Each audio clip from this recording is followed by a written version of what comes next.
um, speaker for this evening. This series is a collaboration between diversity and inclusion and the Young Professionals committees. So diversity and inclusion, um, the Diversity and Inclusion Committee is to promote and to increase volunteer and employment opportunities, encourage diversity, and celebrate the mosaic of people who bring a variety of backgrounds, styles, perspectives, and beliefs into the water industry. I have been blessed to be a part of it. This is my third year, 2 years as vice chair and now as chair, and it is really good work, and I'm really excited about it.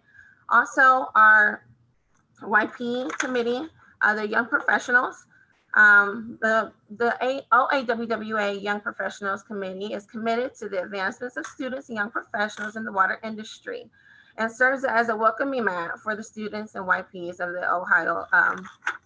OAWWA and the industry. AWWA defines a YP as someone who's 35 years or younger or has been in the industry less than 10 years. But all water professionals are welcome to join the events. Typically, they do a few hours of district plant tours, outreach, and university events, volunteer state science day, and officially have upcoming events. If you're interested in joining the diversity committee or the YP committee, you can reach out to myself, or you can reach out to the YP committee. They'll be happy to have you. Okay, and also we want to give kudos to the diversity and water team. This group of ladies has worked very hard to produce this event, and we're really proud of it. Myself, I'm Savina Phillips, the chair of diversity and inclusion. We have Sapna Maliki. She is representing diversity and inclusion, and also our national diversity committee. We have Julie Leskovitz, and she is of our YP committee, and Megan Shortridge of our YP committee. So I just want to send recognition to these ladies. So before we get, I just want to give a brief introduction to the man who needs no introduction. Director Robert Davis has been very instrumental in pushing diversity and inclusion, and is a big reason why the Diversity and Inclusion Committee was reignited, and a huge and instrumental also my professional journey to where I can be included in such events as this. So we want to present Director Davis. Thank you so much for being our first guest, and you can take it away from here.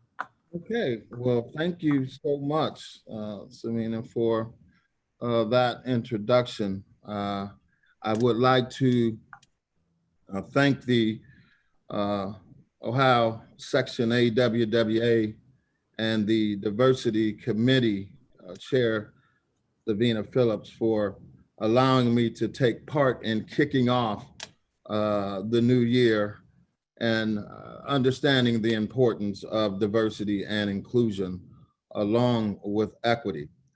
Let me start off by saying Happy New Year to everyone. I know that 2020 has been a very challenging year with COVID-19 pandemic and what that means to the water industry. With that said, we must continue to provide utility services to our customers while we are navigating through uncertainty. So you should all be commended for your efforts. We do this every single day, but this pandemic has put us on notice, and we do what we do every day. And so I just want to take this opportunity to thank each and every utility out there that does the work each and every day.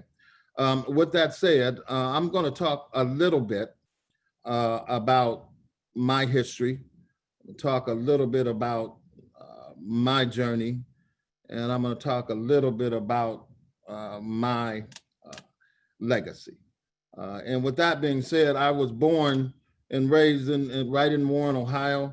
I had the benefit of two great parents that instilled in me good morals, values, and standards, along with a few whoopings to keep me grounded.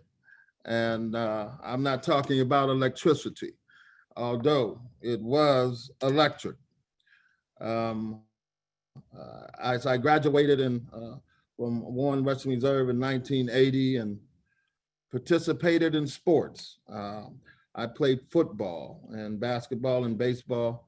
High school sports really taught me uh, what hard work and dedication, commitment, and the true meaning of teamwork. The word team translates to me as T is for together, E is for everyone, A is for accomplishes, and M is for more. Together, everyone accomplishes more. And that's what high school sports taught me, that team concept. Subsequently, I earned a scholarship to play football at West Virginia University. I was fortunate enough to participate in 4 bowls. I went to the Peach Bowl and Gator Bowl, Hall of Fame, and Blue Bonnet Bowl. After graduation, I had aspirations of playing professional football. I went to Atlanta and unfortunately broke my ankle. Needless to say, I returned home to recuperate. While I was recuperating, my father said, "Bob, well, let me get you a job, with the city, And I said, "Oh no, that's okay, Dad. I'm gonna recuperate and go back to Atlanta and give it another try." And I quickly realized that this was Dad's way of saying, "You're not gonna sit around here and do nothing." So Dad convinced me to take a job in the water department in 1986. Now, while at West Virginia University, I did earn my bachelor's in business. And, I thought that, when I got hired with the city of Warren, that I would start off in management. I don't know what I was thinking because that certainly didn't. Instead, I started out as a laborer, digging ditches and repairing water lines. Needless to say, my expectations were much higher. Subsequently, I had a conversation with my mother, and she said, "I know you're a little disappointed, son, but just because you start there does not mean you have to finish there." So I reacted by taking my education, creating a plan for myself, and putting it into action. Over time, I worked in all aspects of the water business. I went from a laborer to a truck driver to a water line repairman to a backhoe operator to a meter reader to a customer service rep to a plant operator, all while obtaining my Class 2 distribution and Class 3 water supply license. At that point, I kind of had my sights set on obtaining my Class 4. So in 1993, I became superintendent of the city of Campbell, and I gained the experience and was in responsible charge of a Class 3 plant so that I would become eligible to submit my Class 4 application. With that being said, I worked as a plant operator at midnight shift in Warren and superintendent of Camel Water during the day. So I worked 2 full-time jobs for 6 years. And that wasn't my plan, but that's what happened. And so in 1999, I received my Class 4 license. And in 1999, I then became the plant manager of a water treatment plant in Warren. And then in 2002, I became director of utility services for the city of Warren. So consequently, I became the first African American to become plant manager in the city of Warren, the first African American to become director of utility services for the city of Warren. I was also the first African American to obtain a Class 4 in the state of Ohio. And in addition to becoming president of the Ohio section AWWA, I was the first African American to become president of the Ohio Section AWWA. So why do I say that? All of these positions and promotions gave me the technical, managerial, and financial background, right, to be a viable candidate for the Director of Public Utilities position in the city of Cleveland. So after a national search all over the country, um, 200 candidates or so, Mayor Jackson chose a man 60 miles away. Uh, After I was hired, I said, Mayor, I could have saved you a whole lot of time, energy, and effort, not to mention money. And of course, that was after I got hired. As Director of Public Utilities for the City of Cleveland, I'm responsible for 1,700 employees in water pollution, and Cleveland Public Power, a budget of $600 million, servicing 1.4 million customers. So I say all that to say, and I want to be very, very clear here. I say all that to say that this is a perfect example of when preparation meets opportunity. You see, you have to be prepared in life because you never know when opportunity is going to knock on your door. I say that I'm blessed to have a position, and I mean it sincerely, where you get to make a difference as it relates to the quality of life. And we get to do that each and every day. Um, you know, when you find something that you love to do, you'll never work a day in your life. You see, this is my history, this is my journey, and this is my legacy. With that being said, I stand before you today uh, because of some of my mentors, Tim Wolf, Larry Valentine, Curtis Truss, Marvin Zanegi, Melinda Raymond, and a host of other AWWA family and friends.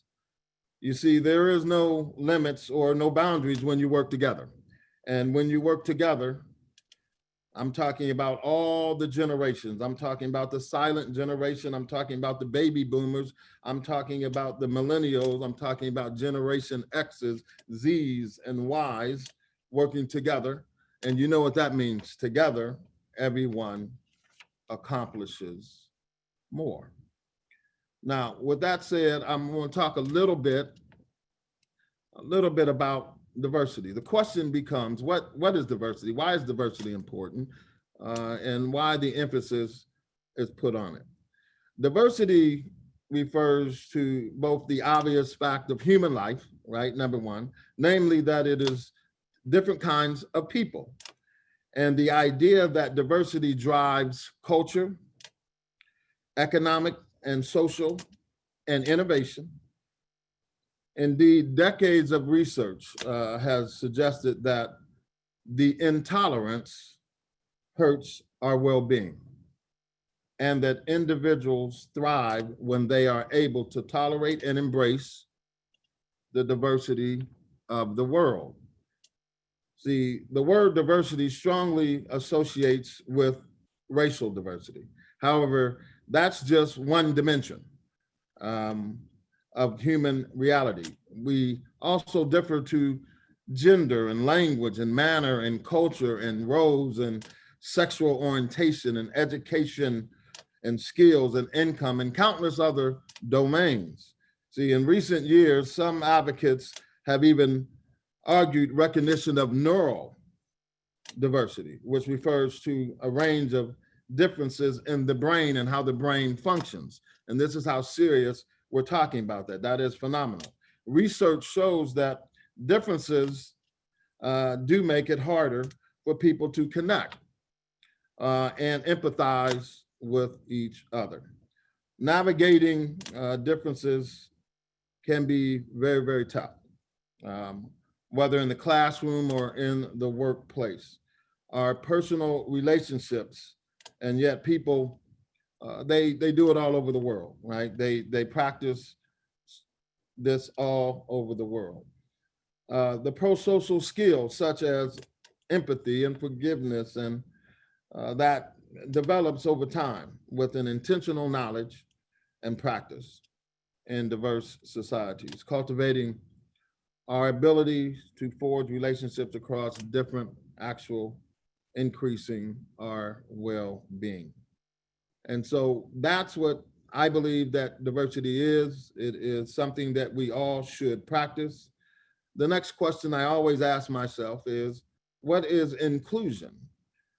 Inclusion is a practice to provide equal opportunity and access to resources, people who are members of a minority group and are marginalized because they are different, physically or mentally.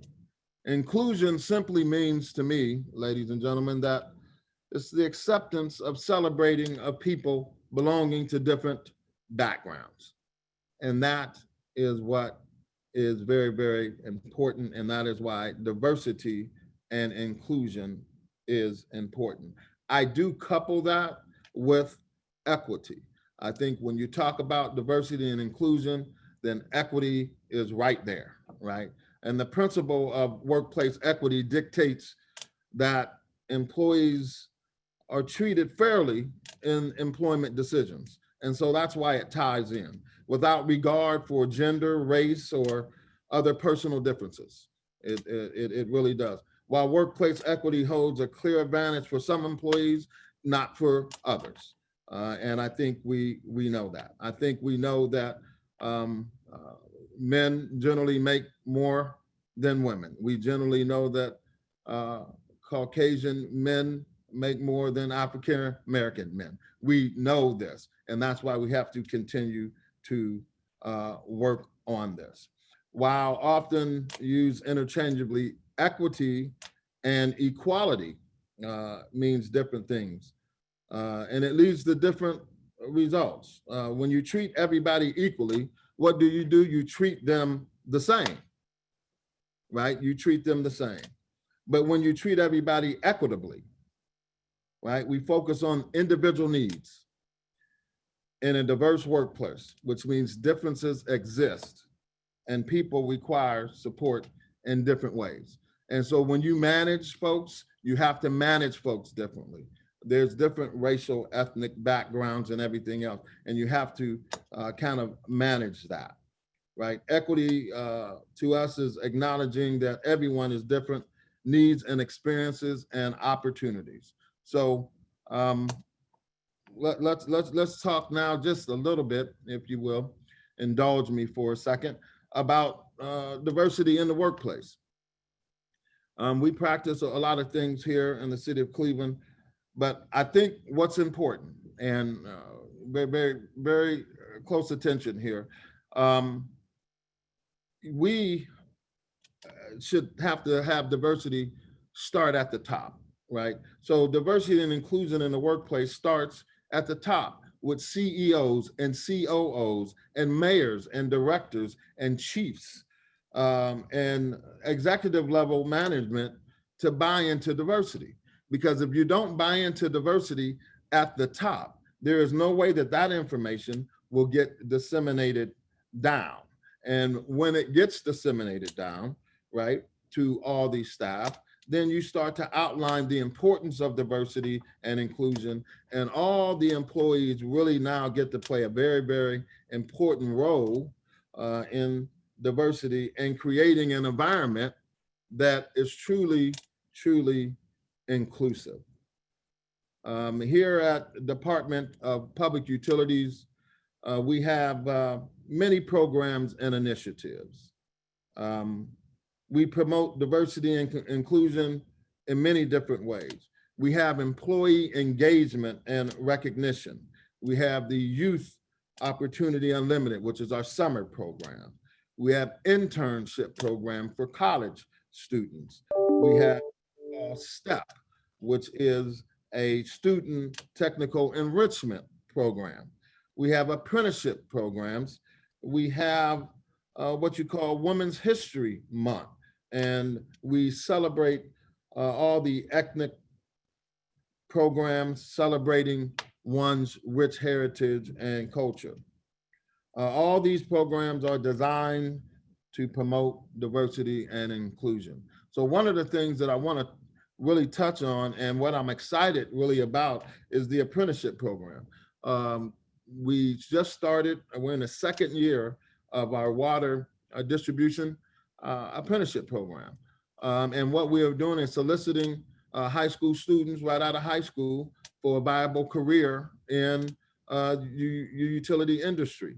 You know that everybody doesn't want to go to college, don't desire to go to college, and college is not for everyone. And so we thought it was important to reach our high school students and say, here's a career in the water industry, and here's what you can do to be a part of it. So after 12 months of the competencies that you have to do in meter operations and distribution and maintenance and all of those other things, you reach those competencies, and then you become an employee of the city of Cleveland.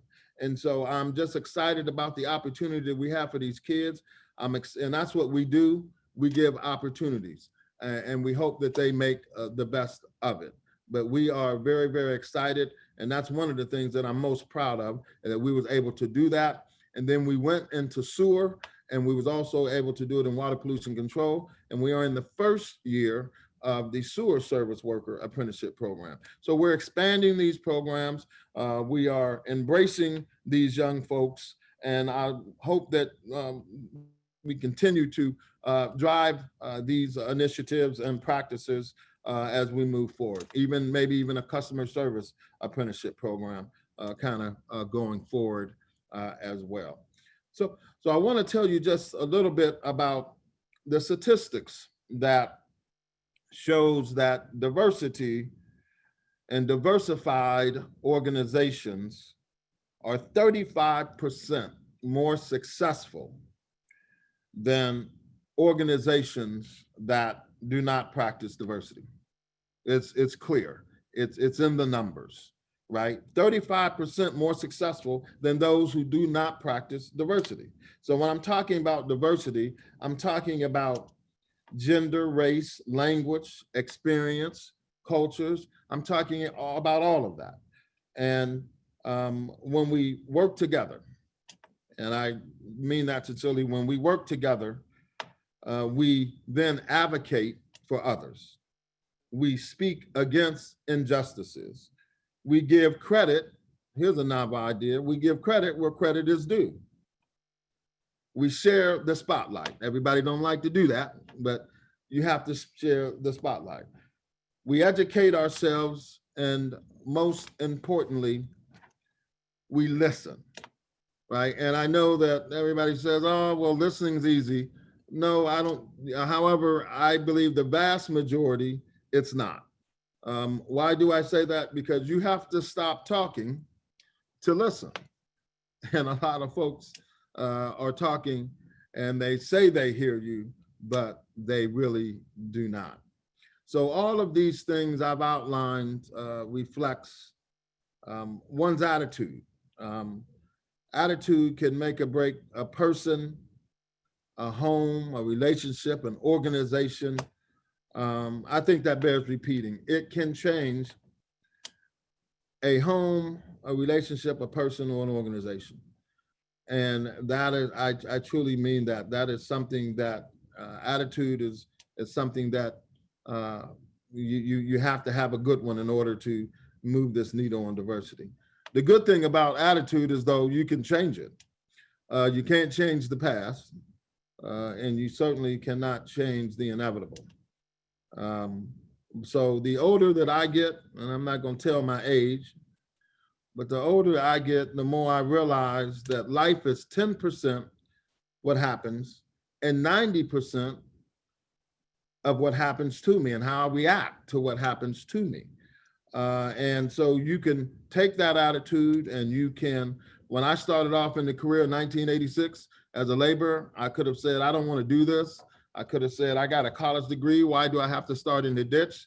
But instead I said, I'm going to take my education. I'm going to get licenses. I'm going to move forward and I'm going to persevere and I'm going to continue to advance in my career. And so folks that are looked over for promotions, and I know that you are out there, right? You can look at your attitude can say, I'm going to get the skills necessary. If you was looked over for a promotion, I'm going to get the skills necessary to be successful. So when the next opportunity presents itself, you will be ready. I say this to everybody that I come in contact with. Proper preparation prevents poor performance. When it comes to diversity, you can choose to be part of the problem or you can choose to be part of the solution. You see, I choose the latter.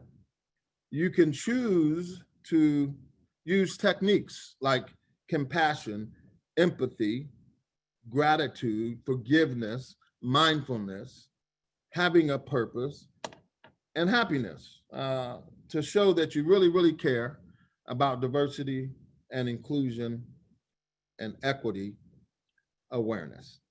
I believe that if we can reach one, we can teach one.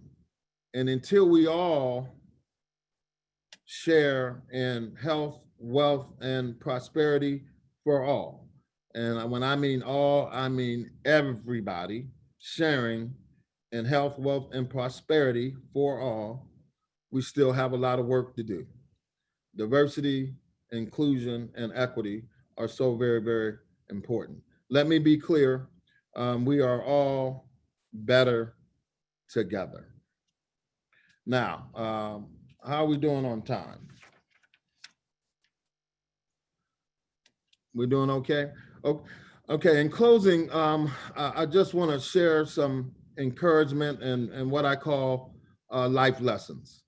And I use this each and every day as I strive to be a better person. And I use these life lessons. So, if you agree with any of this, because I know some of these things is right. All right.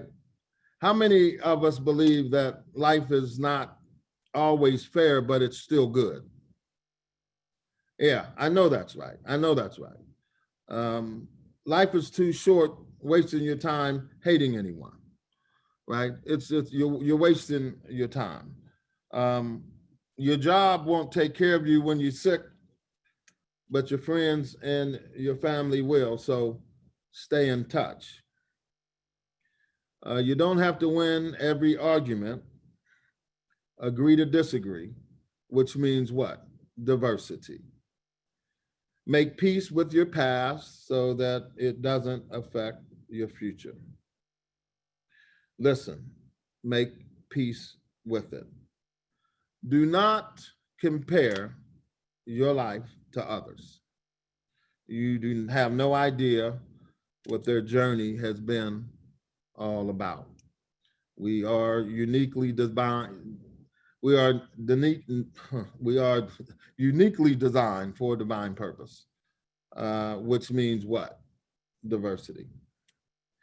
When it comes to going after what you want in life, never take no for an answer. I never did, and I never will. As we say in the water industry, over prepare and go with the flow. I think that bears repeating. Over prepare and go with the flow. If you threw all your problems in a pile and you saw someone else's, you might just grab yours back. Interesting. No matter how you feel, get up, dress up, and show up. And as my wife always says, dress for success. This is a good one here. Whatever people think about you really is none of your business. It really is none of your business if you really think about it. Time heals almost everything, so give time to heal. And I use these things in my everyday life, and it helps me to stay grounded. However, a good or bad a situation, it can change. Have faith. You must always have faith.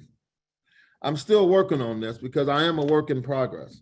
don't take yourself so seriously, nobody else does. Now, maybe some of my employees might believe that one as well. Um, Believe in miracles. They happen each and every day. Uh, Believe in them. And last but certainly not least, life doesn't come with a big red bow, but it is still a gift. Um, I go by this. Attitude is huge. Attitude can change your whole perspective on life. Take that much as seriously. I take that much as seriously as I strive to be a better person each and every day. My job is and will continue to be to provide viable, reliable, sustainable, affordable utility with a great focus on customer service to make the city of Cleveland a great place to live, work, and raise a family. This is just not what I do, this is who I am. And I've been in this field now for 34 years, and I have had the distinct pleasure for working for 8 different mayors, and all uniquely qualified with different visions for the respective cities. And so navigating through this and understanding that diversity and inclusion is something that we have to move the needle on. It is important. You must have programs put in place that support this. This is why, and I talked about it a little bit earlier, you got to have education and outreach to folks. You got to have certain trainings as well. You have to put things in place and give folks the tools to be successful. Because if you do not, you will not have a diverse organization. And again, as I indicated before, diverse organizations are much more successful than ones that don't practice it. And so I want to re-emphasize that. So with that being said, I want everybody to please stay safe, stay healthy, and most importantly, drink a whole lot of water, a whole lot of water. Thank you so very much. I appreciate your time. I hope that you have gained something out of this. We do a lot of things here in the city of Cleveland, and we try to promote it each and every day. And it is not easy. It is not easy, but we put initiatives and programs in place to support it.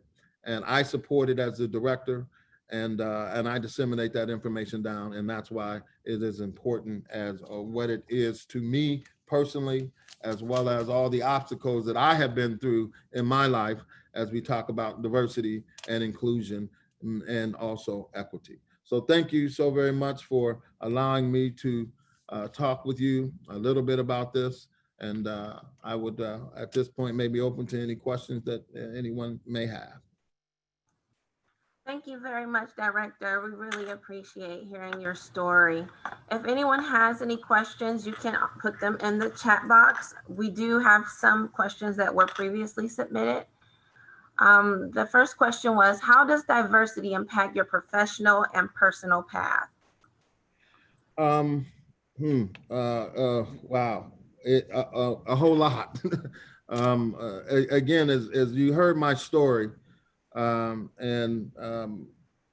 me getting involved in the industry, I didn't choose the industry. I think the industry chose me, and as a result of that, diversity with the many jobs that I had, with the different backgrounds of the jobs, made it diverse.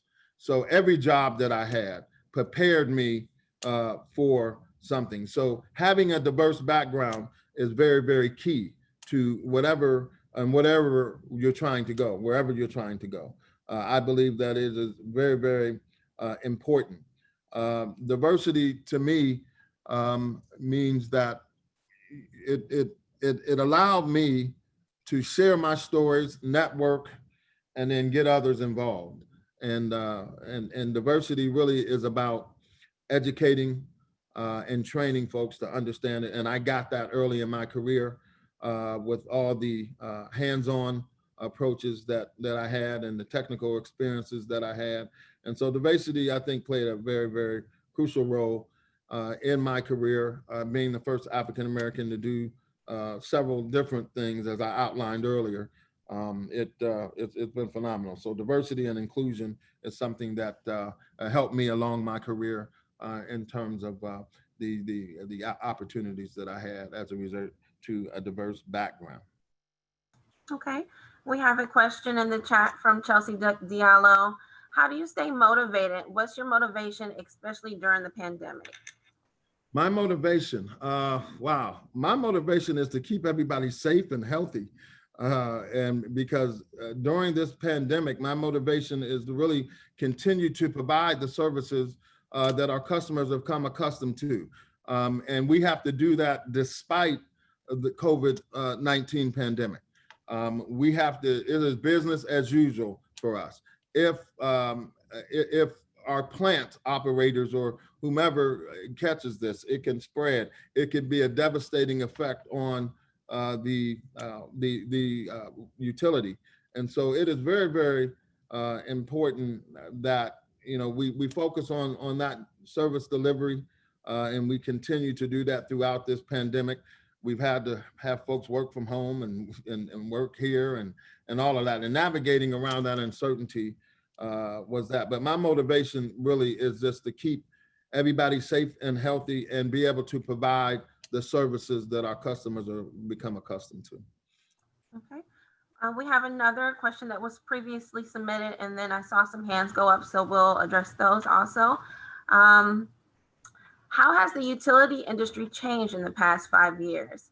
And what do you predict will happen within the next 5 to 10 years? Well, that is a great question. The first part of that question, I believe that in how it's changed in the last 5 years is regulations are becoming more stringent and more stringent, each and every year. And that translates to making infrastructure improvements. That translates into ratepayers paying more, unfunded mandates I see happening. I do see regionalization happening. I see that only the strong, resilient utilities will survive. And because of the unfunded mandates and because the rules and regulations are continuing to be more stringent and stringent. So I see more regulation, I see more policy, I see more aging infrastructure. I see all of these things that translate to me as ratepayers paying more unless we find a way to find, and there's a lot of loans out there. You got WIFIA and you have State Revolving Loan Fund, you have all those things, but you still have to pay for those things. So I think we need to try to find a balancing act there with some grants and things like that. But in the next 5 years, I think we're going to see more of the same, unfortunately. And I think we're going to see regionalization happening and more and more. Okay. We have another question in the chat. What roles have mentors played in your life, and how did you find them? Okay, I'm sorry, repeat that question. What role of mentors play? What was the role mentors played in your life, and how did you find them? Yeah, great question. The AWWA is a big family, right? And my mentors, Tim Wolf and Larry Valentine, they saw something in me that I never even saw myself. And they said, you know what, let me get you involved in the AWWA. And they got me involved in the AWWA, and I went through the Northeast District chairs and onto the governing board membership chair and worked very closely with diversity and young professionals and all of that. They taught me about this industry, and they taught me about the networking opportunities, because everybody in this industry, when you have that networking and you have that close net, someone has gone through what you're going through or about to go through, and you can reach out, and someone out there has can help you along the way. So the mentors that I mentioned are very known in this profession, and they kind of paved the way, and they gave me an opportunity. And once I got that opportunity, they kept their pulse on me, and so I did that. And so they're mentors and they're role models, and they're certainly a hard act to follow. But they taught me a lot of things, and that I still use and practice today. But AWWA to me is certainly how it started and how they started me doing that. I can tell you just a quick story. I went to a meeting and they told me to raise my hand. I think Franco probably knows this as well because it happened to him. And next thing I know, I was I was chair of the Northeast District, and so they have their ways of doing things, and so they got me involved, and I haven't regretted anything ever since, and it's been a great ride. Okay. We have another question in the chat from Christina Lapointe. As someone who has been the first and presumably the only person of color in a role within an organization, what actions did your peers take to help you feel included?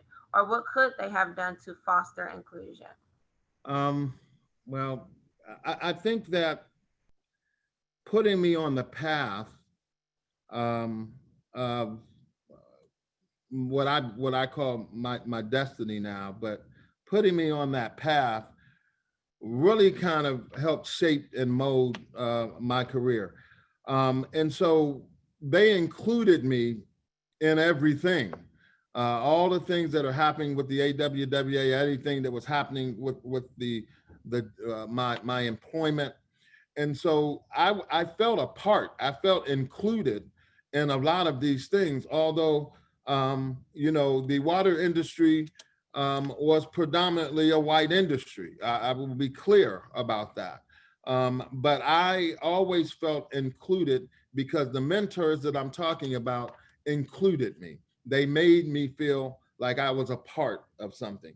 And once I got with the AWWA and became a part of that family, it really just molded and shaped my career. And then I started to do the same for others. So as the first, I didn't know that I was the first. So I'm just going about my business as usual and just doing the things to better myself and better my career and take an opportunity to grow. And that's what I did. But they certainly made me feel welcome. They made me feel included. And that was one of the things that I said that I would do for others once I had that same opportunity. Okay, great. And we have another question. Let's see. Is there a specific water industry or diversity related challenge that you can think of that has gotten significantly better over your 34 years of experience? And this question comes from Helen Booz. Okay, I'm going to ask you to repeat the first part of that. Okay. Is there a specific water industry or diversity related challenge that you can think that has gotten significantly better over your 34 years of experience? Better?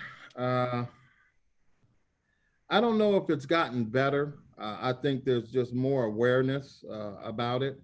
I know that I've faced a lot of challenges coming up through this industry myself, and dealt with a lot of things. But again, I had certain people to help me through it. But I think that what has become better is the fact that people are showing more empathy and more forgiveness and those things as we try to move this needle on diversity and how we do that. But let's make no mistake, the struggle still continues, and and it's going to be hard to move the needle on it. We have to stay on it, but I don't have a specific thing that I can point to, because there's probably been so many that I can't think about right now, or probably don't want to display in this setting. But it has been some challenges, and I can say this: I was able to overcome them, and by overcoming them, made me put myself in a situation that I may be able to help others. So I can say that it has changed a little, but we still have work to do. Absolutely. Okay, we have about 10 more minutes, and I saw some hands go up. So I want to ask the audience if they have any questions. Franco Lucarelli, I thought I saw your hand go up if you had a question or a comment.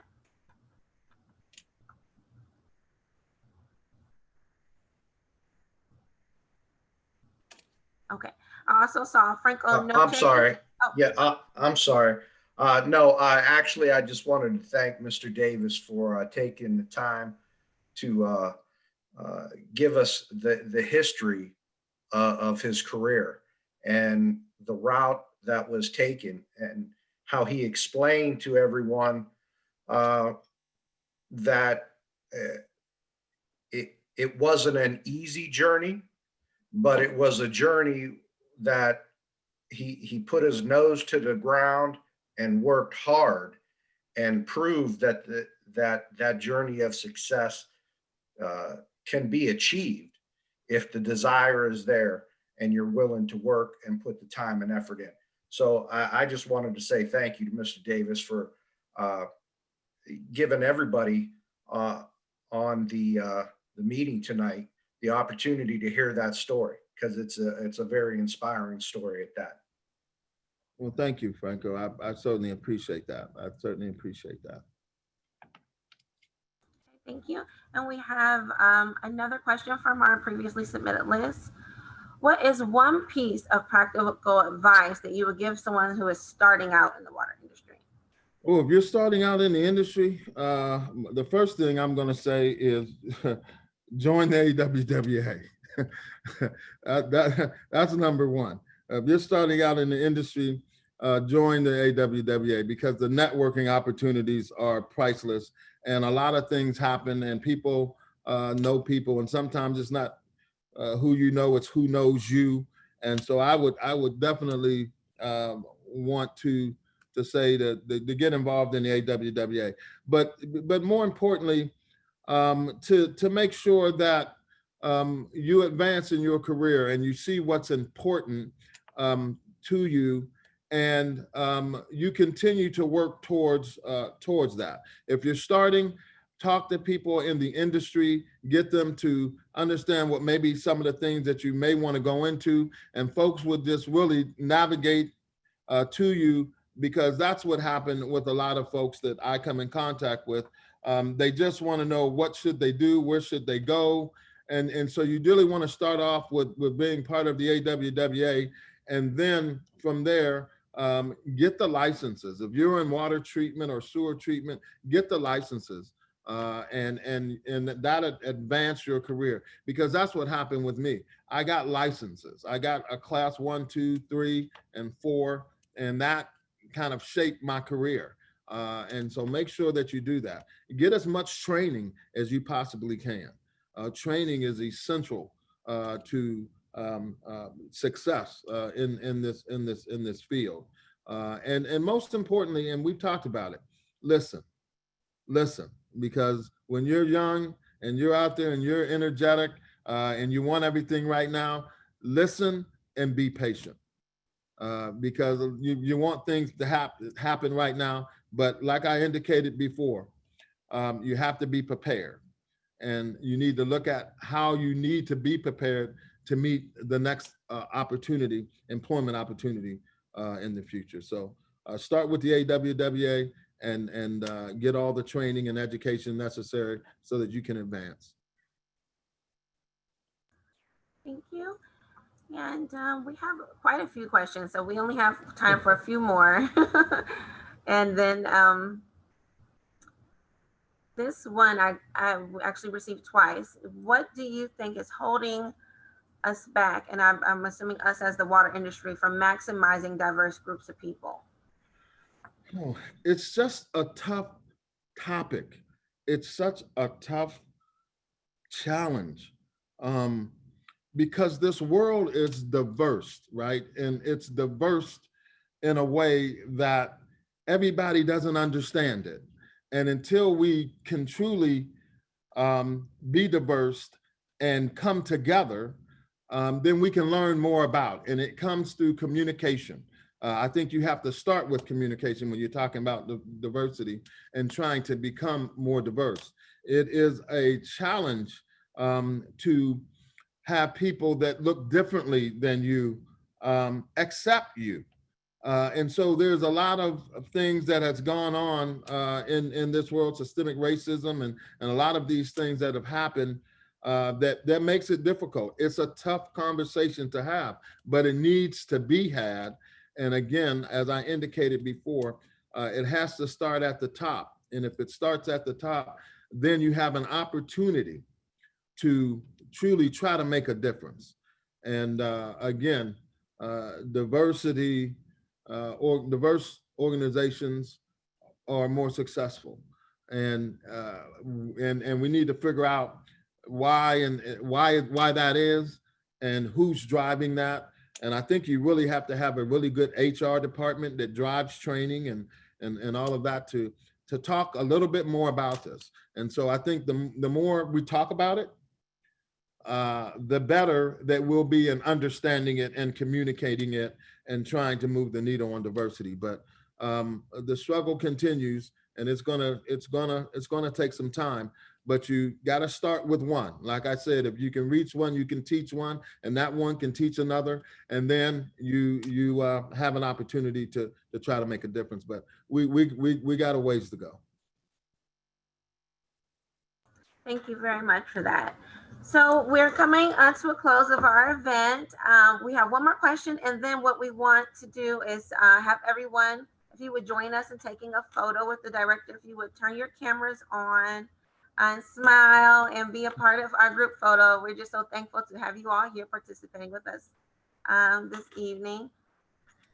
Julia is going to take a photo, so if everyone could turn their cameras on and be a part of our group photo. Savina, would you stop sharing your screen so that we can get a gallery view? Here we are. Thank you.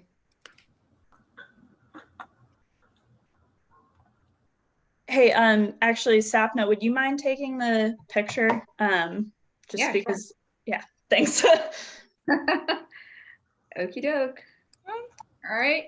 On the count of 3. 1, 2, 3. Smile. All right. We have 3 pages, so bear with me. Page number 2.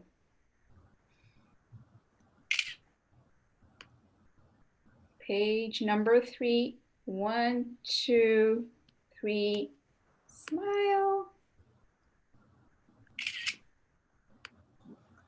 I think, hold up, let me just do page 2 again. Oh.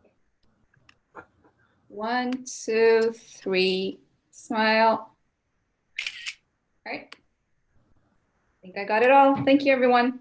Okay, and we have one last question, Director, and this comes from Peter. And he says, off topic, but as a former West Virginia Mountaineer football player, do you think the Browns have a chance to beat Kansas City this Sunday and move on to the AFC Championship? What is your prediction? Well, I'm going to remain optimistic and say go Browns. I didn't think they had a chance against Pittsburgh, but for some reason we persevered. So I'm going to say that yes, they have a chance. They always have a chance, and I'm hoping that Kansas City does some things like turn the ball over frequently.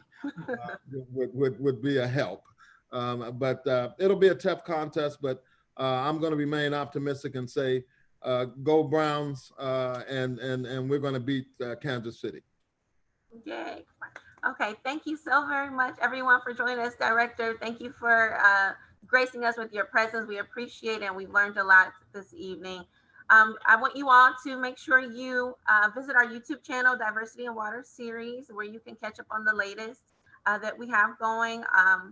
And catch us in our next event will be in March. It is to be announced, but you can find all your information there. And we look forward to seeing you. Thank you again for joining us, and you all have a good night.